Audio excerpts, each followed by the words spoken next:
Steam rose from the wok as I tossed the noodles with practiced precision, the familiar rhythm of metal against metal mixing with the bustling sounds of my kitchen. The Golden Dragon had been my family's restaurant for 3 generations, and its heartbeat was as familiar to me as my home. Daniel, my father-in-law's voice cut through the kitchen noise like a dull knife. I hope you're finally ready to discuss a reasonable offer for this establishment. Richard Maxwell stood in my kitchen doorway, his expensive suit looking out of place among the well-worn equipment and aromatic steam.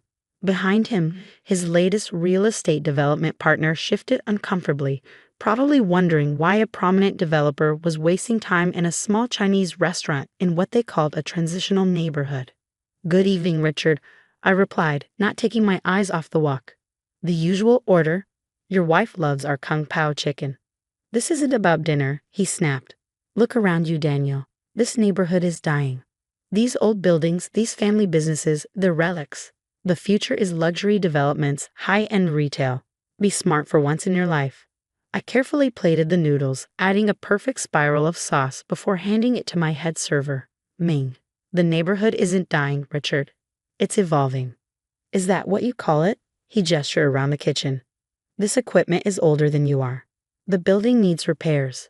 Even with Sarah's trust fund supplementing your income, you can barely keep up." Ah, there it was. The trust fund comment. Richard never missed an opportunity to remind me that his daughter's money was the only thing keeping my failing business afloat. What he didn't know, what almost no one knew, was that Sarah's trust fund remained untouched. Every repair, every upgrade, every property purchase had come from my own careful planning. "I appreciate your concern," I said, starting another order. "But the Golden Dragon isn't for sale." His development partner stepped forward. "Mr. Chen, perhaps if we discussed numbers." Maxwell Development is prepared to make a very generous offer. I studied the man, expensive watch, custom suit, eager smile. Another real estate speculator who saw our neighborhood as nothing but potential profit margins. "The Golden Dragon has been here for 60 years, I replied.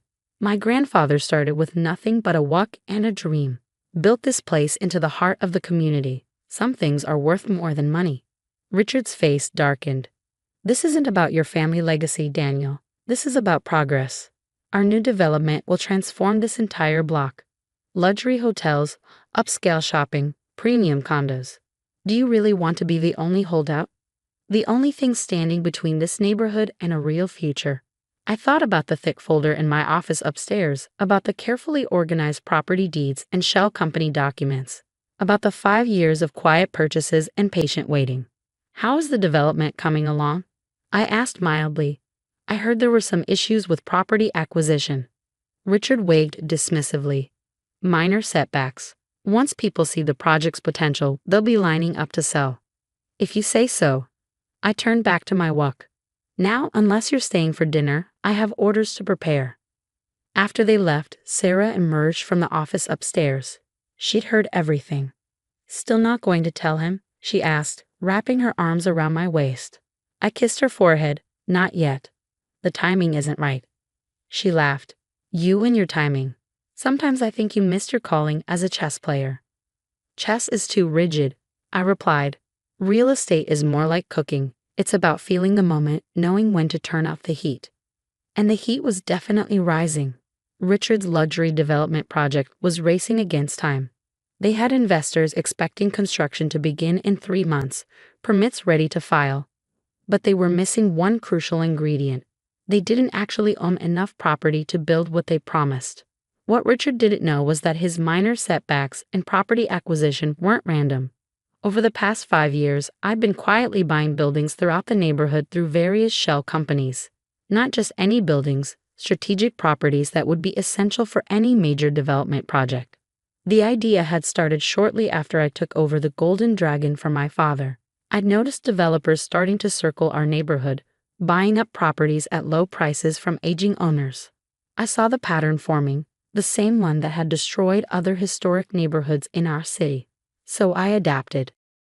Used the restaurant's steady profits to secure small business loans. Created legitimate shell companies to hide my purchases from speculating developers. Slowly, carefully, I acquired key properties across the neighborhood. The Golden Dragon wasn't just a restaurant. It was my watchtower, giving me a perfect view of every real estate move in the area. I knew which properties were vulnerable, which owners were considering selling. More importantly, I knew exactly what Richard's development project needed to succeed. Later that night after closing, I sat in my office reviewing recent property transfers. Ming knocked on the door. "Mr. Chen, there's someone here to see you." Mrs. Liu, owner of the corner grocery store, stepped into my office. She was in her 70s, had run her store for almost 40 years. "Daniel," she said in Mandarin, "they came to see me today. The developers offered me 3 times what the store is worth." I nodded, gesturing for her to sit. "Let me guess. Maxwell Development?" "Yes. They say I must sell quickly. Say everyone else is selling." She wrung her hands. "My children want me to take the offer. Say it's too much money to refuse." "Mrs. Liu," I said gently, "do you want to sell?" Tears filled her eyes. This store was my American dream. My husband and I came with nothing, built this life one day at a time. But maybe they are right. Maybe it's time to let go. I opened my desk drawer and removed a file. What if there was another option? She looked at me curiously as I explained my plan. By the time she left an hour later, she was smiling again. Another piece had fallen into place. The next morning, Richard's development team received some unexpected news. Mrs. Liu's grocery store had been sold, but not to them. The buyer was a small holding company they'd never heard of. In his downtown office, Richard Maxwell was about to learn that his minor setbacks were actually part of a much larger pattern. One that had been forming for 5 years, as quietly and steadily as steam rising from a well-tended wok. The heat was about to get turned up. The Maxwell Development Crisis meeting was in full swing when Sarah texted me their location. "Dad's face is getting redder by the minute," she wrote. "Board wants to know why they can't secure the properties they need." I smiled, turning back to my lunch prep. The timing was perfect, like knowing exactly when to add each ingredient to a complex dish. Over the past week, Richard's team had discovered that key properties they needed for their luxury development were owned by a web of seemingly unrelated companies: Summit Holdings LC, Eastern Star Investments, River City Properties, and half a dozen others. All had politely but firmly declined to sell. What they hadn't figured out yet was that every company traced back to me. "Daniel." Richard burst into my kitchen, this time with a full entourage: lawyers, development partners, and a very stressed-looking project manager. "What do you know about these property companies?" I carefully sliced green onions, each cut precise and even. "Good afternoon, Richard. Quite a crowd for lunch. Should I set up the private dining room?" "Stop playing games," he snapped. "Sarah says you know everything that happens in this neighborhood. These companies that keep blocking our development, what do you know about them?" I set down my knife and wiped my hands. Perhaps we should continue this conversation upstairs. "Ming, take over the lunch prep." In my office, Richard paced while his team spread documents across my desk. The project manager, Adam Torres, pointed to a map of the neighborhood. "We've secured about 60% of the properties we need," he explained. "But these key parcels, the corner lots, the larger buildings, they're all owned by different investment companies. Without them, the project isn't viable." "Fascinating," I said, sitting behind my desk. "And this affects my restaurant how?" Richard slammed his hands on the desk. "Because you're going to help us contact these owners. You know everyone in this neighborhood. You must know who's behind these companies." I looked at the map, at the properties highlighted in red, the ones they couldn't acquire. Each one represented years of careful planning, of building relationships with local owners, of protecting our neighborhood's heart while preparing for exactly this moment. "Actually," I said, opening my desk drawer, "I do know who owns those properties." Richard's eyes lit up. "Finally, give us the contact information. We'll make it worth your while." "No need." I placed a thick folder on the desk. All the property deeds, company registrations, and ownership documents are right here. The lawyers reached for the folder, but I held up a hand. "Before you open this, Richard, let me ask you something. Did you ever wonder why I never took Sarah's trust fund money? Why I kept running this failing restaurant instead of cashing in?" He frowned. "Because you're stubborn, because you can't see the bigger picture." "No," I said quietly, "because I saw a picture bigger than luxury hotels and upscale boutiques. I saw a neighborhood worth protecting." I opened the folder and handed him the first document. His face went from confusion to shock as he read. This is impossible, he stuttered. Summit Holdings LLC is registered to me, I finished.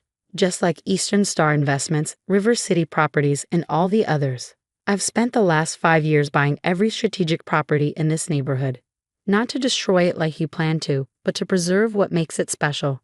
The room erupted in chaos. Lawyers frantically flipped through documents, the project manager stared at his map in disbelief, and Richard looked like he might explode. You? He sputtered. You've been blocking our development? Do you have any idea how much money you've cost us? Less than you've cost this neighborhood over the years, I replied. How many family businesses have you forced out? How many communities have you destroyed with your luxury developments? Sarah appeared in the doorway, having heard the commotion. Dad, sit down before you have a stroke. You knew about this? He turned to her. Your husband has been sabotaging our biggest project, and you knew? Of course I knew, she said calmly. I helped him set up some of the companies. Did you really think I spent all those years in corporate law just to be a developer's daughter? Richard collapsed into a chair, his face ashen.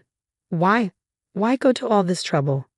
I stood and walked to the window, looking out at my neighborhood. At Mrs. Liu's grocery store, at the family-owned bakery across the street, at the community that had welcomed my grandfather 60 years ago. Because this neighborhood isn't just real estate, I said. It's people, stories, dreams. My grandfather built this restaurant when most banks wouldn't even lend to Chinese immigrants. Mrs. Liu's store helped countless new families get their start. The Garcia family's bakery puts 3 kids through college on their bread sales. I turned back to face them. So yes, I spent 5 years quietly buying properties. Not to get rich, but to make sure this neighborhood stays what it's always been. A place where immigrant families can build their American dream without fear of being pushed out by luxury condos. Adam Torres, the project manager, suddenly looked up from his papers. These properties, they're now worth at least 5 times what you paid for them. Probably more, given your development plans, I agreed. But they're not for sale. Not to you, not to any developer. Then what's your plan? Richard demanded. You can't just sit on all this property forever. Actually, I can, and I'll do better than that.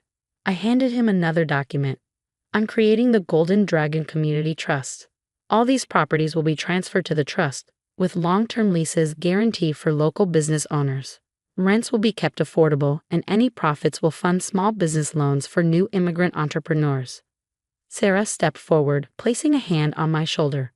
I've already drawn up the legal framework. It's ironclad, Dad. This neighborhood will stay exactly what it is, a place where people can build their dreams without fear of being priced out. Richard stared at us for a long moment. For the first time, I saw something shift in his expression, not quite understanding, but perhaps the beginning of respect. You outmaneuvered me, he said finally. All these years, I thought you were just a stubborn chef who got lucky with my daughter. But you were playing a completely different game.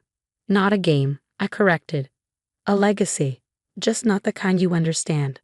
The lawyers packed up their documents, the project manager rolled up his maps, and one by one, they filed out of my office. Richard was the last to leave. Daniel, he paused at the door. That kung pao chicken. Catherine really does love it. I smiled. Tell her it's on the house. Family discount. After they left, Sarah and I stood at the window, watching them walk to their expensive cars. Think they'll try to challenge the trust? She asked. They can try, I replied, but you're too good a lawyer for that. Besides, I think your father finally gets it. Some things are worth more than money. That evening, the restaurant was packed as usual. Mrs. Liu came by with fresh vegetables from her store. The Garcia kids helped clear tables between homework assignments.